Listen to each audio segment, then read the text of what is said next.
face with Disra Senkovi, or at least the crew profile and assessment record of that name.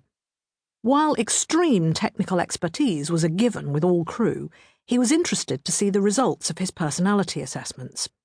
There were two main poles for a multi-decade mission like this, and they pulled in opposite directions.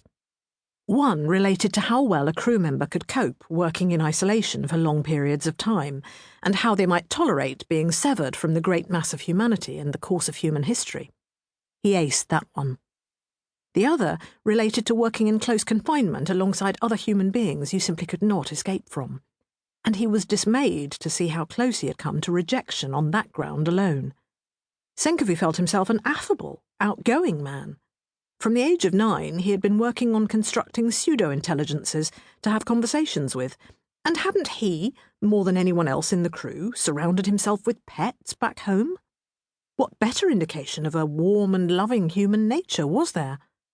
He'd owned 19 aquariums, 3 large enough to dive in. Many of the aquatic denizens were like close personal friends to him.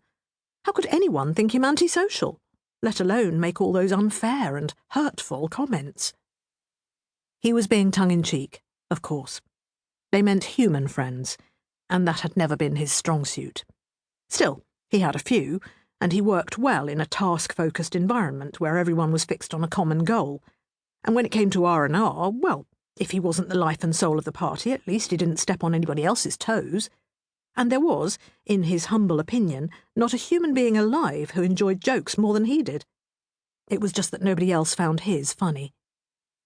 Anyway, his general social inoffensiveness was just sufficient, when added to his undeniable competence, to get him on the crew. And then some combination of evaluations and computer subroutines kicked him up to be head of the terraforming team, one below overall command, because if you had a slightly deranged genius on the team, it was probably better to let him cox than row.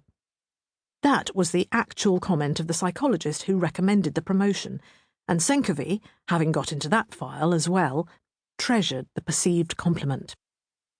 But they needed him awake now.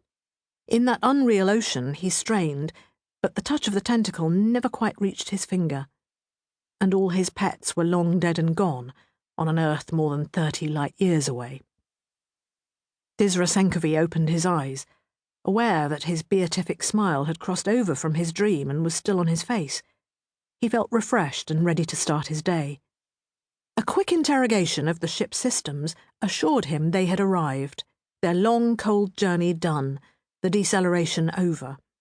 He sat up, stretching, more for the form of it than from any need, but he was used to doing all sorts of things because people do them, as a sop to the sensibilities of his fellows. He was neither alone in his sleeping compartment, nor surrounded by the bustle of a woken crew. Instead, his performance had an audience of one. Yusuf Baltil, overall command. "Boss," Senkovi acknowledged. The lack of context to Baltil watching him wake was disconcerting. Senkovi liked to have a handle on cause and effect, and was usually smart enough to avoid surprises. He queried the ship again and found a weight of data embargoed, blocked from him, blocked from everyone except Baltil himself. That's not good. "I need a second opinion," Baltil told him. "Let me guess, the planet's not there?" It had been the joke with the very first exoprobes. Sometimes the data said there was an Earth-type planet, but the indicators were just a bunch of other factors conspiring to give that impression.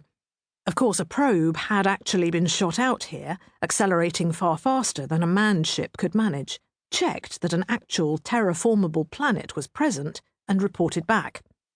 They wouldn't just send a manned mission off on a whim now, would they?